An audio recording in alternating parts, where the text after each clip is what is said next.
We're live. All right. Hello, everyone. Welcome to episode 5. Call it 5 of the History Buffs. Unfortunately, bad news right off the bat. Austin from New London could not be here today. He's on a sabbatical somewhere, hiding in the wilderness, so we had to find his replacement. We are grateful to be joined by S.E. Robinson, Captain Nonsense himself. Thank you for the invite. It's an honor to join you fine gentlemen tonight. Well, the honor's all ours. Let me be the first to say that. And thank you to R.A. Menahan for being back and Professor Ned Snark. Correct. And we dressed for the occasion, Steve. We did dress for the occasion. Yeah, I'm shocked. I wasn't clued into the dress code for tonight. No. I would have worn my my nice taupe suit jacket if I'd known better. Well, we also want to give off like the professorial vibe too. So, if we had pipes, I think we'd be using them. But, Excellent. It makes us appear smarter. Yeah, exactly. Right. More or less. Yeah. So, interesting topic to start tonight. And that's going to lead into a couple good questions about the USA and China, something I think all four of us are actually pretty interested in getting into. But we're going to talk about the Peloponnesian, I hope I'm pronouncing that right, Peloponnesian War, and then use that to draw comparisons into today with the U.S., with China, and obviously deteriorating relations that have been going on for really decades now. So, Steve, do you just want to give a brief overview, if you don't mind, about the Peloponnesian War and kind of, maybe draw some parallels to today, if you could? Yeah, for sure. So, I mean, I may mix up some dates here because it's been like 10 years since I was actually studying this stuff. But so the Peloponnesian War is the war between Sparta and Athens, and it occurs against the backdrop of two unsuccessful invasions by Persia of the Greek city-states. So around just after 500 BC, what you have is the Persian king or emperor Darius decides, hey, I'm a big fucking tough guy. I want to expand my empire.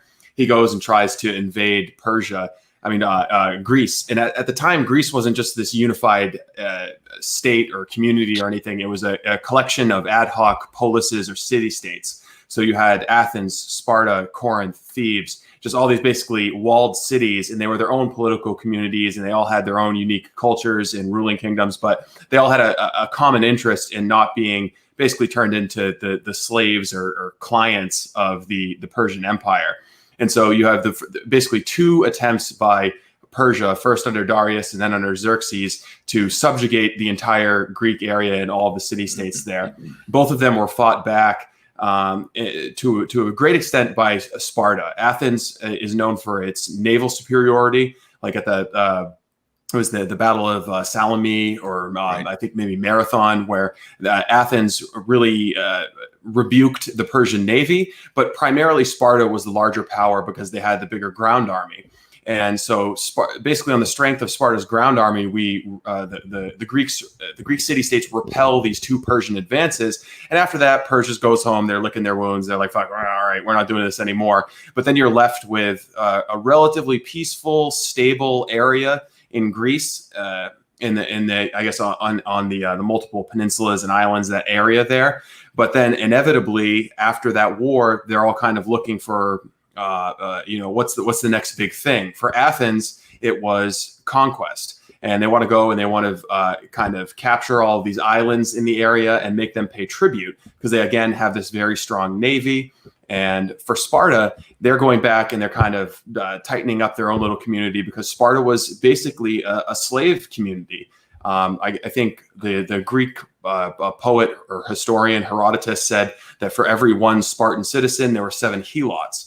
So it was a slave community. They couldn't extend themselves or seek empire because they always had to be fearful that there was going to be an uprising of the helots who were going to, the slaves were going to take over while the soldiers, the fighting men, were away. But what happened was Athens is growing in power as they subjugate more and more of these islands surrounding Greece. They become wealthier and wealthier and wealthier because it's kind of like a mob tactic, really. They're basically paying protection money to Athens because Athens shows up and they're like, oh, that's a pretty nice little island you have there. It'd suck if we just killed all your boys and burnt all your buildings. You should probably just pay us an annual tribute.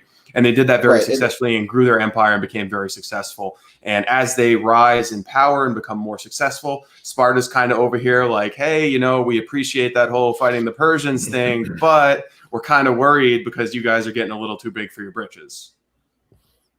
And we should mention too that it was almost like modern imperialist tactics. Oh, by it was. Athens It was. trying It to was get like through, trying to expand. totally. It was kind of like Persia. I think there was a monetary aspect there where they're trying to grow their empire, but it was more just the ambition of one king. For Athens, being that it was a democracy, it was mercantile. They were trying to become wealthy and enrich the elite aristocracy. It was all about money. And so it was basically, I guess it was kind of like the forerunner maybe to British imperialism, where the more they expand, the more money they have coming in, the more powerful they are. And of course, I guess what sets up the tension that leads to the Peloponnesian War is that Sparta grows very, very uncomfortable with a powerful Athenian navy and all of these islands that have become kind of swept up into the league that Athens is running. right. So it's the Delian League is really pretty much a naval league of Athens and their client states, and the Peloponnesian League, which was Sparta and Corinth, particularly the two largest, which was pretty much an army or land-based league. And so it was inevitable that a clash was going to happen. Yeah, and so I guess they break it down into about three stages of the war. But I think for our audience, what is probably most important and what bears most on modern politics is I guess the ultimate downfall of Athens and the triumph of Sparta. And the entire episode is like really the only reason we know it is because of the Greek historian Thucydides, who I think is a very underrated history writer and a very underrated, not just a historian, but a philosopher as well. And his History of the Peloponnesian War is a must read. I think it's really an excellent book full of little tidbits of wisdom and just like quirks of ancient history. I don't think you really know ancient Greek thought and ancient Greek history unless you dipped a little bit into Thucydides. But basically what happens is they fight the war. Sparta, of course, wants to use its ground army to try and invade. And Athens sits behind its walls and uses its navy to go around and just like pick off little shit around Sparta's coastal settlements. There's a peace for a little bit. Then that gets screwed up. And all of a sudden, Athens is like, you know what? We're imperialist. We're going to go invade some shit. And we want to go to Sicily because the eastern coast of Sicily was basically like the western frontier of for what for American colonies was California. For ancient Greece, that was Sicily. It was like where the young unpropertied men go. Like you're down on your luck, you need to go, start a new life. You just fucking hop in a trireme boat and go to Sicily. And it was the city state of Syracuse. Syracuse was the capital. Yes. So it's immensely wealthy. Yeah. So it's where Archimedes, the famous scientist. That's where he was based. He was like their military scientist, a very, very interesting dude. There's lots of cool ancient Greek history on Sicily. But so Athens decides that they want to go invade. And what it becomes is just this classic kind of story of Athens overextending itself. Right. And it's really known as one of the great blunders in military history, like Napoleon trying to invade Russia or Hitler trying to do a ground war in Russia. And they overextend themselves. They're just like thoroughly routed and embarrassed and just like fucking all their generals are murdered. Everything is just fucking goes foobar for them. Yep. And so it all goes south from there. And Sparta eventually triumphs. They work with oligarchs in Athens to install the 30 tyrants, basically, which is for a couple of years. They try oligarchy in Athens and that fails. And so ends the golden age of Greece, of Greek life. I think is basically the 5-minute long S.E. Robinson description of the Peloponnesian War. And just to put it into context, or RA could do it as well, the results were so devastating to both sides, winners and losers, that it left the door wide open a few decades later for Philip of Macedon to march down. Philip II and Alexander the Great. Correct. Yeah. Yeah. And Macedonia became like the premier state of Greece. So going back to Thucydides, Steve, being that he was the first historian, Thucydides, the first historian, he's known as and that's actually the first history book from what I was reading up today. That's what what's his face said. Yeah, so Alison Graham. So you basically had Graham you Allison. had like the like 750 BC. You've got Homer, who obviously writes the Iliad and the Odyssey. Less history, more poetry. Then along comes Herodotus, who's trending more towards the history. But Thucydides is the first guy who comes along and states, like, objectively, I'm trying to write a history here. I'm trying to, like, objectively convey to you guys the events that have transpired in this momentous occasion in human life, and I'm going to try and do it as dispassionately as possible. And he's also, getting back to the reasons you should read Thucydides, one of the things he says is the reason history is important is because history tends to repeat itself. And so that's like a common aphorism these days. Everyone says, oh, history repeats itself, yada, yada. But Thucydides was the first person to fully enunciate this idea that the reason we study history is because it has bearing on the present and potentially the future. Right. And there's... And I was going to say, and then to turn it over to you to go deeper into the trap. So Graham Allison, who is a professor at the Kennedy School of History at Harvard, what is it, 15, 20 years ago, came up with the Thucydides Trap. Yeah, I think he was the first to kind of enunciate it in terms of the Thucydides Trap. But the way, so Thucydides never understood it in as much. But right. What it was is just this idea of war's inevitability based on a rising superpower supplanting an existing power. So Sparta, coming off the two attempted Persian invasions, is the prevailing power in the region. Athens, thanks to a strong navy and imperialism, is a rising power. And Thucydides said that the Peloponnesian War was inevitable because of Sparta's fear of Athens' rising power. And what contemporary international relations thinkers have changed that into is the idea that whenever one rising power whenever one power is rising in power and another's receding in power, war is inevitable. And it's it's an idea that has governed so much of the academic thought about international relations between the United States and Russia and China. But I mean, you can also just look back on like historically. And it is a scenario where you tend to see confrontation, and more often than not, military confrontation.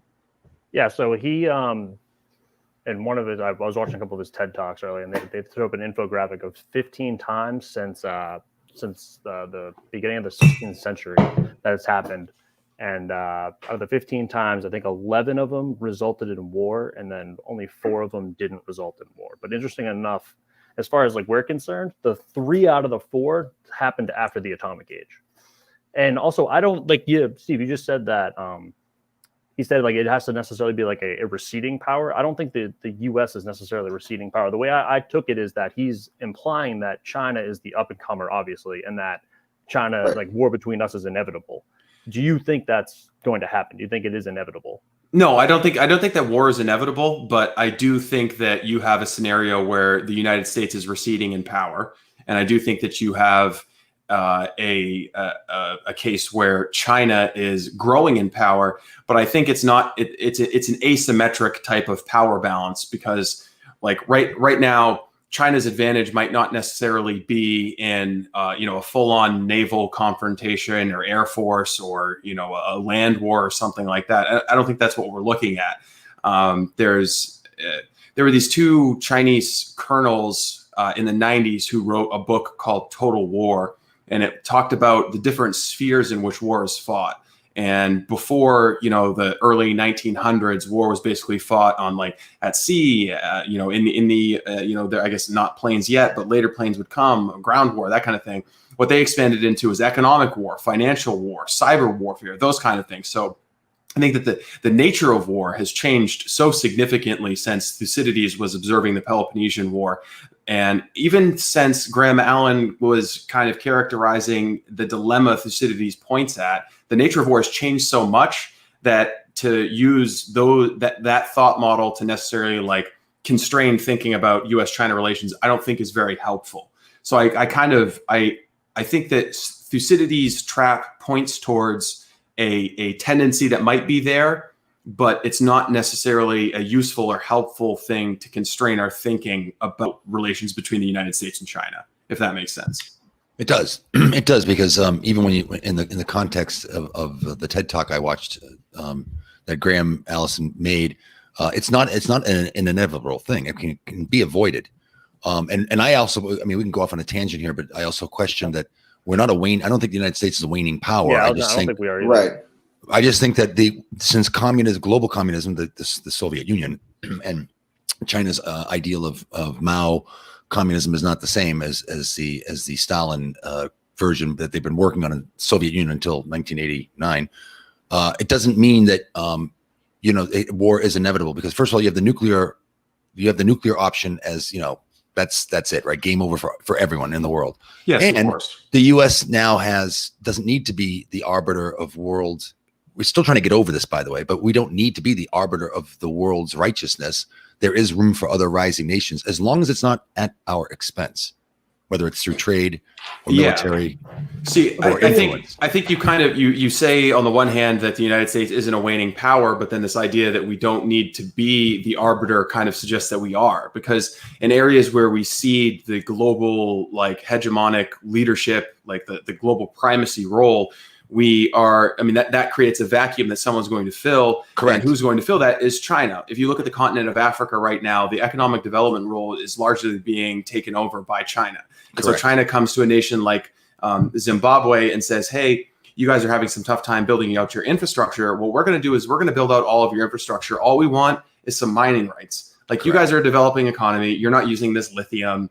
You guys don't even know what to do with it. Let us just take this lithium from you guys and just don't worry about it. It's fine. And they bring in their own workers. And so they've turned Africa not necessarily into a client state, but almost like they're exploiting it for resources in a way that in the short term looks like a mutually beneficial relationship for African political leaders. And so by filling that vacuum, they're gaining economic advantages on the United States. That's just one of them. I mean, another one is that all of our supply chains now go through China.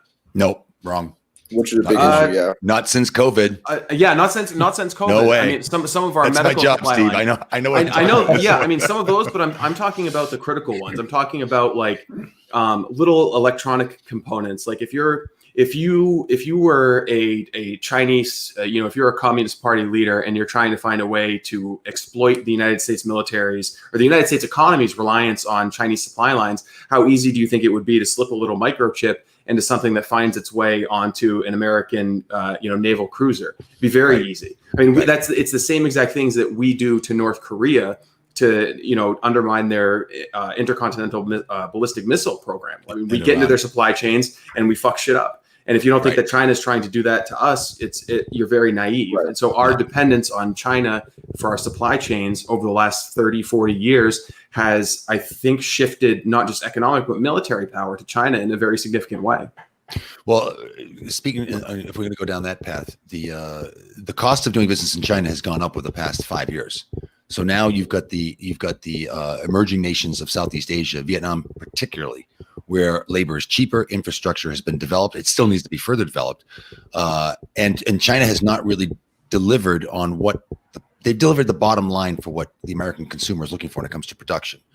But they progressively move further west in China for production, so that Shanghai and the coastal cities are no longer dominant. It's now much further inland, and they're running out of room. They're going to end up, of how far they can go, where the people are.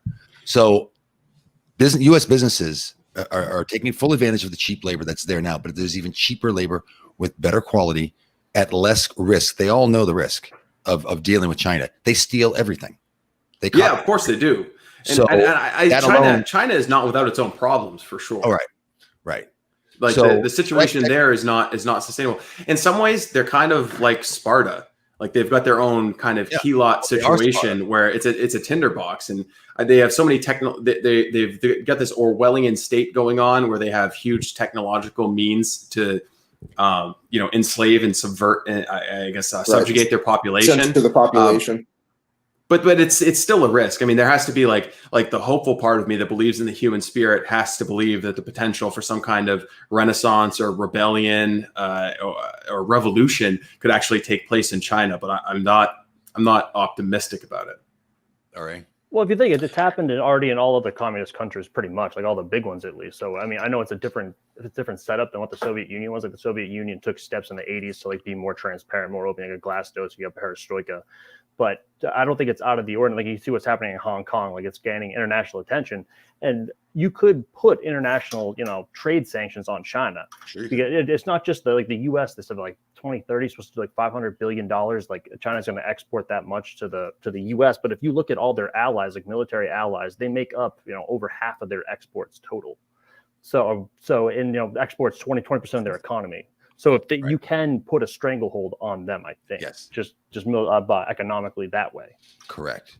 They are dependent on foreign currency flows into China because the yuan isn't worth anything, and also because of the fact that it is controlled by the government, it can change its value on a moment's notice. They haven't complied with international monetary regulations, so I see them as they're, of course, undeniably they're a major threat and a rival, and they also take the much longer view than most democracies because we turn over governments every 4, 6, 8 years.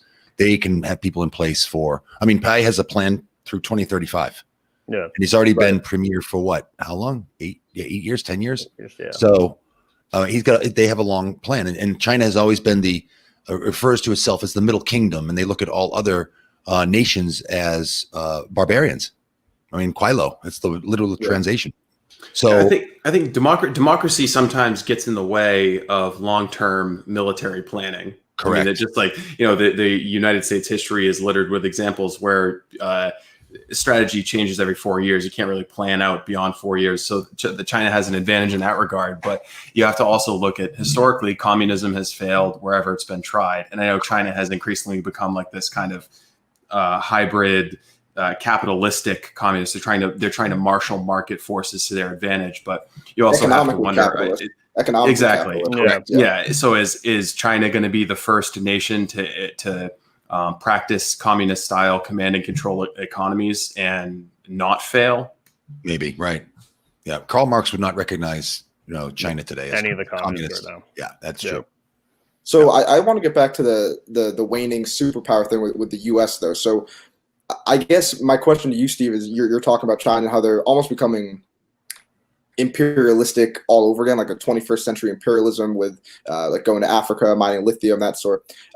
With the U.S. after World War II, obviously they said we're taking a larger role on the world stage, head of the, basically head of the UN, and then obviously you get things like Korea, Vietnam.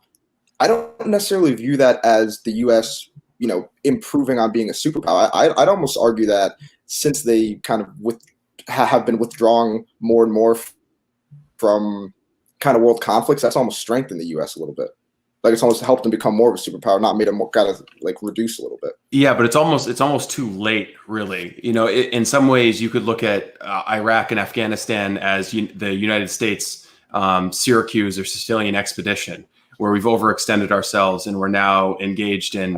I know the Korean War is our longest war because it was finalized when the fighting was technically finished. But Afghanistan has turned into a quagmire. Iraq is a quagmire. The general Middle East conflict, it's so nebulous. It's an overextension of the United States forces. And I think we can agree in hindsight, a total waste of American treasure and blood. And I do think that basically thanks to Trump, we're kind of putting our foot down and saying, no, now it's time to withdraw. It's time to get out of there. But the idea that America is waning as a superpower is based for me on a couple of things. Economics. We have moved largely to a service economy. We no longer could manufacture our own things. If you look at during World War II, just like for Athens, part of their strength during the war was their vibrant economy. Money was coming in; they could build ships and have a strong navy. Right now, we struggle to build. We struggle to manufacture the machines of war that we could build in World War II. In World War II, we were like the engine, the American engine, was producing the tools of war that were used to defeat the Nazis and defeat Imperial Japan, and we just don't have that now. Well, actually, Steve, we kind of do, and we have a recent example for when we had the PPE crisis. We had the missing, a lack of gowns, masks, and gloves, right?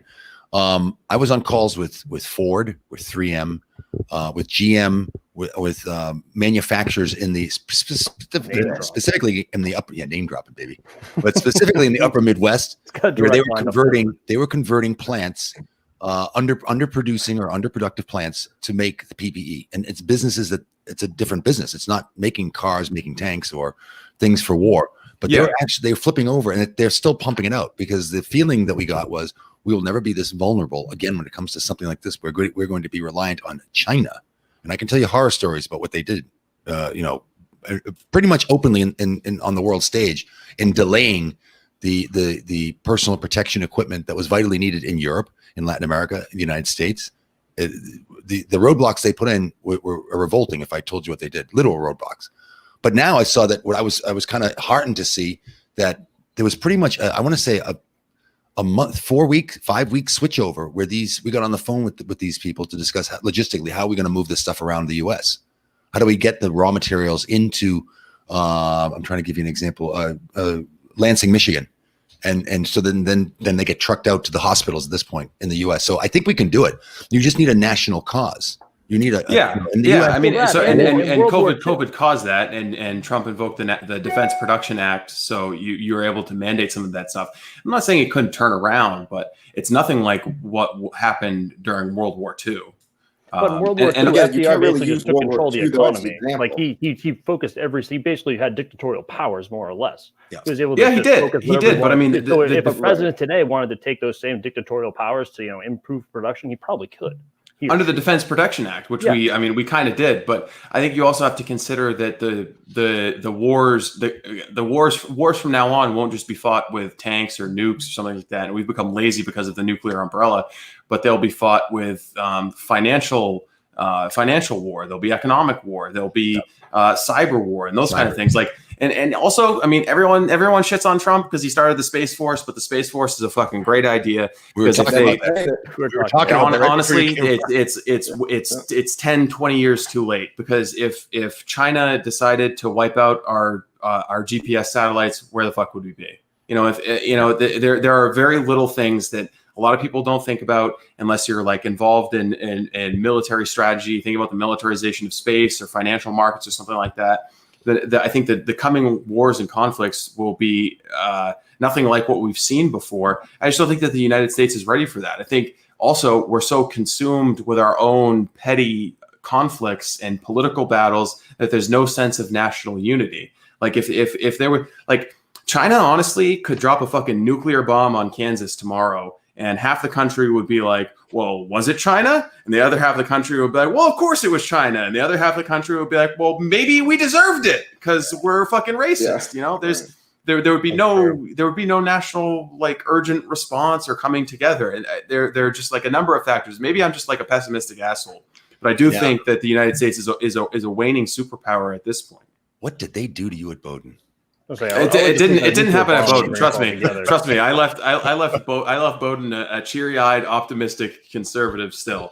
Well, and that's the struggle that I see your generation is going to have, because you're all much younger than me. But I grew up in that there's always be a brighter tomorrow. Tomorrow is always going to be a better day. Call it Disneyfied vision, but that's the way we grew up. That the United States is special, and that we are lucky, and we should never forget how lucky we are. And tomorrow things will always be better. I love that. Exactly. That's what it is. See, the baby boomers fucking ruined. I'm not a baby boomer. I know you're not a baby boomer. You're just after the baby boomers, but the baby boomers were just like, hey, fuck it, it's great. Let's just like go buy a lake home and just like sit around and drink and enjoy our pensions all the time. The baby boomers just threw it into cruise control. Through hard work, that nothing's guaranteed, but through hard work, you can make a success. And, if you don't need a college degree, but a college degree, if you can get a college degree and find a job, you have a chance to be a success. So it wasn't like anything was taken for granted. That might be the parents of me at my age group, being a parent, we might have instilled that in our children. In that case, the fault is on us. Those of us born after like 64. Yeah. So, but no, I didn't grow up that way. And even the threat of nuclear war was much worse for my parents, who were little kids, with that threat. But we weren't doing duck and cover and those things you see on the old black and white, movies. Yeah. So I instilled it in my own children who are your age that, this is the United States. There's always a better tomorrow. You could always get better. Well, you don't think that way, you're in trouble. I'll give you another example of my pessimism about America's military might. I think you guys have probably seen there was this viral story Twitter thread about a guy who works at one of America's nuclear labs. I forget exactly what it is. Maybe someone in the chat thread can look it up. But the laboratory, the contractor that is designing and working on America's nuclear weapons, is embroiled right now in a controversy over mandated diversity training. And the diversity training is based on critical race theory. And what they're trying to do, the executives at this company are mandating that nuclear physicists and bomb technicians go on these weekend retreats. They're segregated by race, where if you're a white nuclear physicist, you have to go into a seminar and you have to learn about your privilege and you have to learn about systemic racism. And there's like an ongoing rebellion at the company because, these are smart people. And they're like, well, I'm not racist. I'd like to just go build nuclear bombs to keep America safe and not do this seminar. But this kind of touchy-feely woke capitalism has invaded the contractors and the manufacturing, everything, the scientists, everything that we depend on to build the machinery that keeps America safe. And so there are like big cultural reasons, like divisions, the overwhelming political correctness that are undermining our ability to have military supremacy on a global stage. Well, that could go off on its own tangent, and we can get away from the trap here. But should we go back and look at other examples, or do we still want to delve into what's your tangent? Let's hear it. Yeah, go ahead. I think it's a fad. I think it's a phase. I think that there's for every action there's an equal and opposite reaction, and I just think the band is pulled one way and it always snaps back. I'm telling you, if Biden wins, all this stops. Well, no, but I disagree. I tend to agree with that.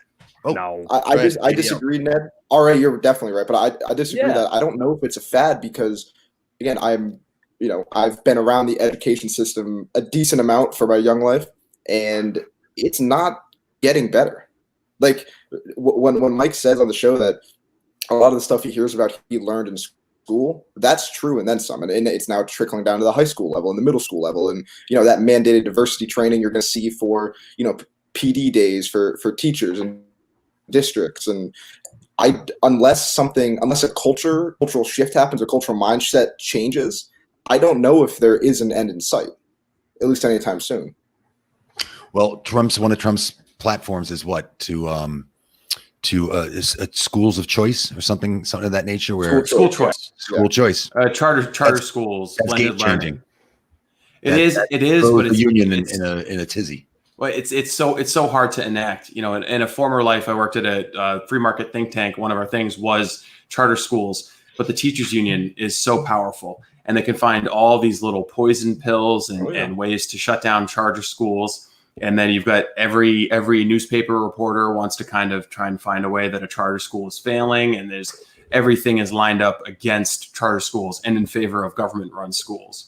So it's difficult. It's hopeful. I agree. I think charter schools should keep plowing forward. And just by the way, Sandia Labs, SANDIA, Sandia Labs. They're one of the United States' big nuclear contractors, embroiled right now in diversity training because that's more important than making nuclear weapons, apparently.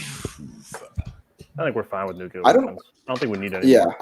They can have all the diversity training they want. All it take was 6 of them. We have 6 nukes that ends everything. We're good to go. We can bomb the world over about 100 times. If they still work. If they still work, I mean, right. I'm hopeful that they still work. Yeah. Do we want to test that? Yeah, I'd rather not. Yeah. So, what else do we want to move on? We have a special guest. We should take advantage of it. Yeah. Yes, Ned. It sounded like you had another example of I'm going to butcher the Thucydides. Yep, really close. Nailed that. Do you have another example that you're thinking of? Episode.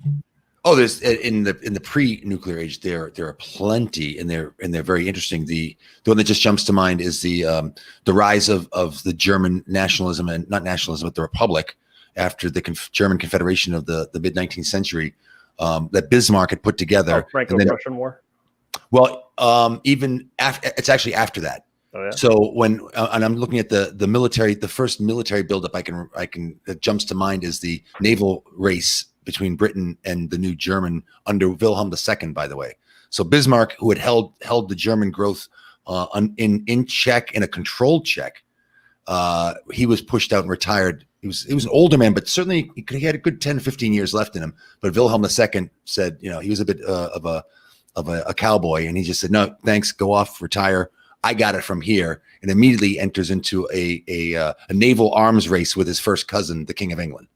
And of course, that eventually, where Britain was dominant. Britain was dominant on the world seas at the time, and the U.S. came along 20 years later, 1906, with the Great White Fleet under Theodore Roosevelt. But that was the first time that it's a good example of a superior nation looking at and getting intimidated or paranoid about a rising nation.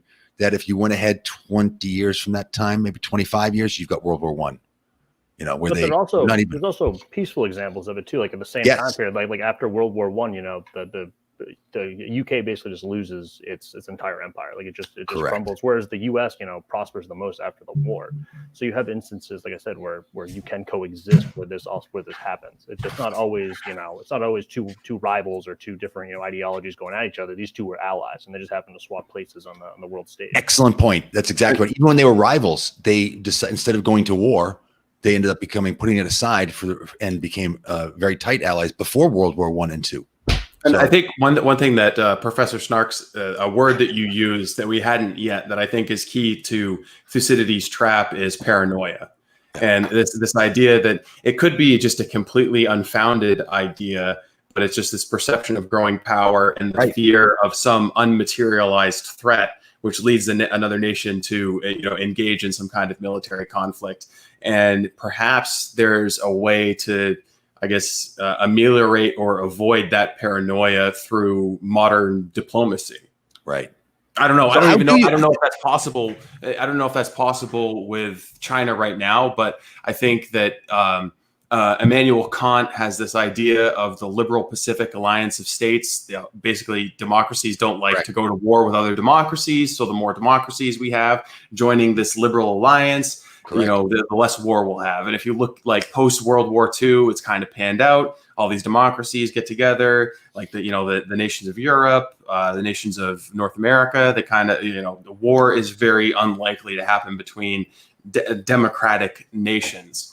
And so if there was political reform in China, I think that the likelihood of any kind of military conflict goes basically to zero. Correct. And that includes basically any, like, no modern democracy is going to go to war for the next 100 years for my lifetime. Like, you're never going to see, there's no conflict so great that the United States and Germany go to war again. There just isn't. Or the United States and Australia. There just isn't a conflict that's going to arise. So did you happen to catch the TED Talk, Steve, the Graham Allison's talk? It's only like about 15 minutes. It's great. No, I don't think I did. And at the end, he talks about China and the U.S. and the build, and he's using this as a specific example. Then he goes into who Thucydides is, Thucydides, and the trap itself, right? Yeah. And he points out, like just what RA said, that in most overwhelmingly majority ends up in war, but there are instances where it hasn't, and those have been in the post-nuclear age. But he doesn't really give a solution to how to avoid a war with China. He just says the United States has to be more careful, take a different view, but there's really no solution. But so actually, you're absolutely right when you brought that up about the Kant's theory on the Pacific, the nation of states, that democracy is not going to, the days of France and England going to war are over. It's never going to happen again. No. And Brazil's not going to invade Uruguay. It's just not going to happen. I think what needs to happen between all of the, I guess, civilized, democratic, liberal, the members of Kant's liberal Pacific Alliance, there needs to be an agreement that the economic benefits that we get from cheap, easy trade with China are not worth the potential conflict or the human rights abuses going on in China. And so there needs to be economic sanctions or an agreement that we're not going to import cheap little fucking rubber erasers or little plastic toys from China if they're made with slave labor, or if they're made with just labor that is 15 cents an hour or whatever it is. There needs to be, I guess, standard of living sanctions imposed on China so that they have to modernize and liberalize their economy. I think that would slow the growth of the power of the Chinese state dramatically if they had to raise their lower and middle class to the standard of living, even just like the median standard of living of the rest of the world. But it would also be great from just a humanistic perspective of not wanting all the suffering and human rights abuses happening in China to happen. And so I think if you put those kind of economic pressures on China, that would support reform, because ultimately you've got a oligarchic aristocratic class in China that's pulling the strings. They're used to their comfortable lifestyle, and it's all built on it's like a capitalistic version of slave labor, really. Right. Well, it goes back to what I was mentioning earlier about the economic development of China as being a source of cheap labor and cheap products, right? It started on the coast when Bush 41 gave most favored nation trading status to China, which was, I think, the beginning of our dependence on China, and actually hurt Mexico and Central America and our NAFTA allies, for production, because China did it so much cheaper. The labor, there was reform, almost, I don't want to say reform, that's too strong of a word, but the waves of factories and manufacturing and labor did get more expensive because the ancillary businesses around to support the manufacture of product of, this Logitech mouse, the businesses surrounding it to put it together, they paid better, or they got better paying wages, raising their costs up to the point where factories up and closed and then kept moving. And they kept moving. And I remember 5 years ago, or maybe it was about 7 years ago, we had our Asia Pacific director said, "Can anybody tell me the fourth largest city in the world?" So people are naming, Paris or Rio or Chengdu, and people are like, Chengdu, and half of them are going, "Where the hell is Chengdu?" So boom, drops the map, middle of China, western, or I should say central China, and he explained that the labor force just keeps moving further and further west because it get for cheap sources. Now what I'm saying is that they kind of almost run out of that, and either, like you were saying, the lower and middle classes are rising. They're getting a better, their living standards have improved, but capitalism is such that it demands efficiencies and driving down unit costs. So now it's in Myanmar, and it's in Vietnam, and it's in the Philippines. The Philippines are a great source. But there will always be, like, in just like raw value-free capitalism, there will always be an advantage in not giving a shit about human rights, the workers, and like the most basic example is slavery in the Confederate States. There's a huge economic advantage in just not giving a shit about human rights. Right now, China has that advantage, and the way you take it away from them is by saying, we're not going to buy stuff that is produced that is produced because of or through violations of human rights. That's how you do it. But it's kind of like it's a classic prisoner's dilemma, because if Apple says we're not going to source stuff in China, then another phone manufacturer comes along and says, well, our phones are going to be $200 cheaper, so fuck you, and we win. Right. So it's a difficult, intractable solution, and it kind of points up the idea that maybe people don't really give a shit about something that's 1,000 miles away. Maybe people really don't care about Chinese Uyghur slaves. Correct. I don't think they do. I think if you look at the NBA as a prime example, Perfect. It is. They're willing to go like this so that owners governors, can continue just to stuff their pockets. And I feel like you talked about like an aristocracy and kind of an oligarchy in China. There's also one in the United States. Of course. And I do think that they just couldn't give two shits. I think as long as the money keeps coming in on both sides, we're not going to see any kind of conflict. But I feel like human rights are going to suffer, and what it's going to take to stop that, I have no idea. But look, think what you want about Donald Trump, right? His personality, but I like his trade policies because he's made them more fair to the U.S. and he's inviting. I think in his second term, he's going to invite more manufacturing to return to the U.S. How? I'm not really sure. I haven't dug into it, right? So I don't know. It could be through tax incentives or deferments.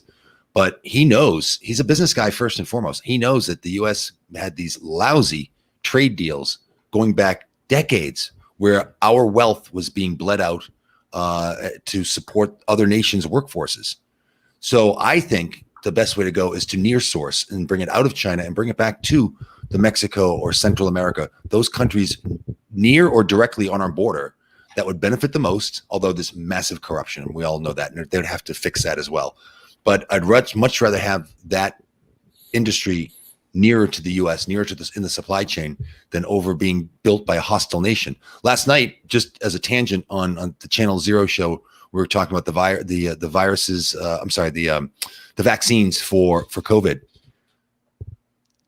In stage 3 production, the fourth company down the list, the Wuhan Institute of Medicine, has a vaccine in stage 3. Oh, and by the way, fucking line me up for that. Give us well, there's only been 2. No, see, the thing is, the Wuhan Institute has an advantage because they've still got the original bat.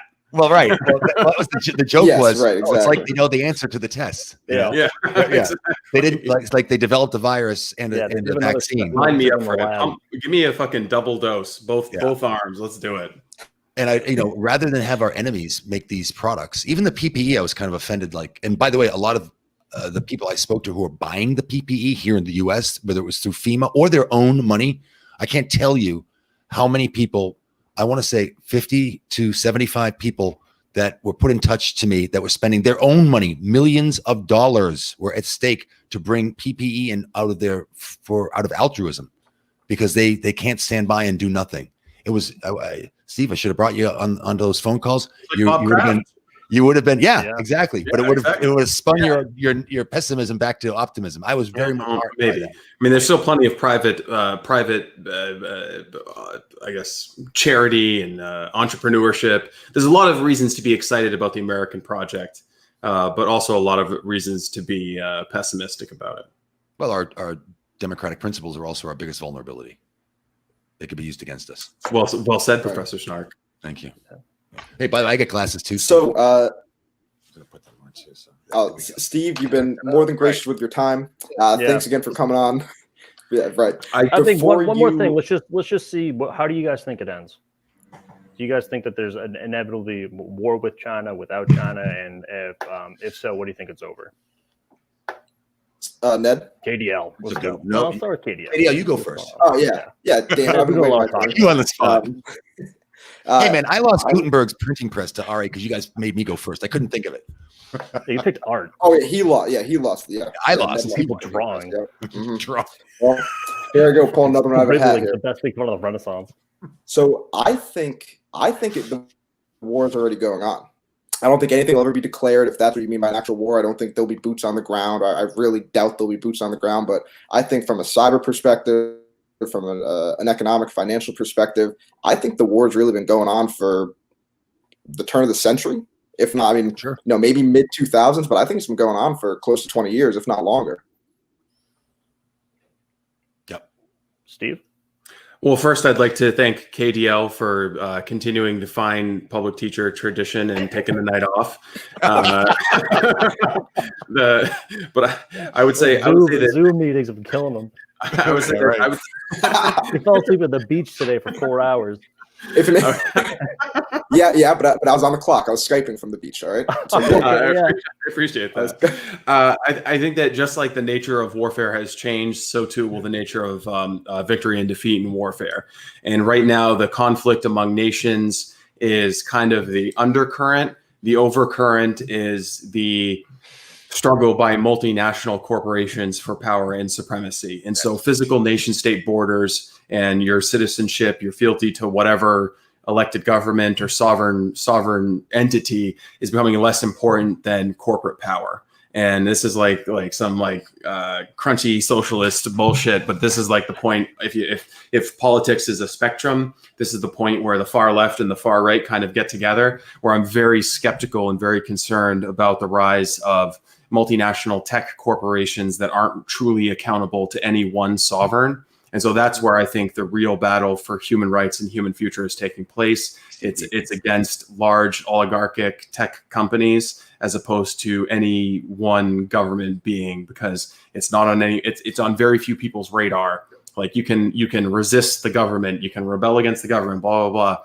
It's much harder to rebel against the powerful actors of late stage capitalism, which is where we find ourselves. So buy Bitcoin. Correct. Buy Bitcoin. Exactly. And that's an excellent point, because I was going to go down the financial end, but in my mind, it was I was going to use Alibaba against Amazon. Yeah. And Apple against Huawei. But I won't do that because you just took it. But I will say that for the U.S. to be ultimately remain a world power, we have to change our financial policies. We have to eliminate our deficits, our spending deficits, and our trade deficits. And we need to solidify the foundations of the financial institutions, or they will go to countries that will have right now they're all in the U.S. Because they consider us a safe place to keep their money. But it's not really here, of course. Just like Dubai is the financial capital of the Middle East, and it's extremely safe there. But you're under a lot of scrutiny. You're under surveillance at all times. So I think for the United States to be ultimately successful and to drive change within China, social change in China to maybe more democratic way of being, they need to continue to be a rival to China. And the only way you can do that is to stabilize our financial situation, which we can do. We just need to have the will to do it. Turn on the printers, baby. No, the other way around. print the platinum, print that $1 trillion platinum coin. Well, yeah. But we all know that's not the way to do it. That's just being done now, but that's not the way for the long-term policy. Deficit spending is not the way to go. But you can control deficit spending. It just requires a massive cinch of the belt, and you have to cut spending and maybe increase taxes.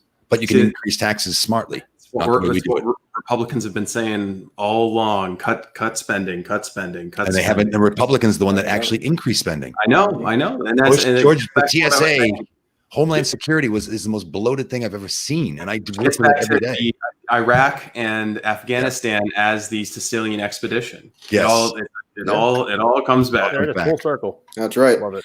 So right, again, I was going to say that nothing please, happens. It's a cold war with ebbs and flows, and there's going to be tense moments. There's going to be not tense moments, but I feel like human nature, the greedy nature of humans, as long as people are stuffing their pockets, they couldn't care less. And I think it doesn't make economic sense for China and the U.S. to go after each other because the oligarchs will get stuff taken out of their pockets. And it's a kind of a pessimistic view, but I don't see anything really happening for them. It's a realistic view. 20 or 30 years, realistically. Yeah, no, I mean, it's fair. I think that if there's one thing that should underlie an accurate view of the future, it's the unchanging nature of human nature. Correct. Like human nature just doesn't change. Human nature was the same 2,000 years ago, 3,000 years ago. It doesn't change. So if you can count on people to be self-interested, greed is good. That's a fairly reliable indicator. Yeah. But I've got one last thing that I could say on our theme for tonight, the Peloponnesian War. Sure. Did you guys, when you were researching this, did you guys come across Alcibiades? Yes. Alcibiades, and I'm just gonna pitch this. I know there's probably someone from Netflix who's watching right now, but Alcibiades could be a badass motherfucking guy in a 10-part Netflix series because he's this like smart-ass military dude fighting for Athens, and then he defects. Oh yes. That was the guy who he fights for Sparta. Yeah, then he goes to Persia, and he fights for Persia, and then he goes Right. back to Athens. So he's like That's right. this crazy charismatic military genius who's like at the heart of every little fucking conflict and somehow fights for all these city states in the Persian Empire and then gets exiled from Athens. I'm just saying there's a great Netflix 10-part series there that could follow the entire, you could basically look at the entire history of the Peloponnesian War through Alcibiades. The first mercenary. There you go. You just came up with the title. That's it. Verbal trademark. Thank you so much, Steve. Hey, Yeah, thanks, thank guys. you very much. I really Thanks, appreciate you guys having me on. This was good. All right, and that'll do it. Great.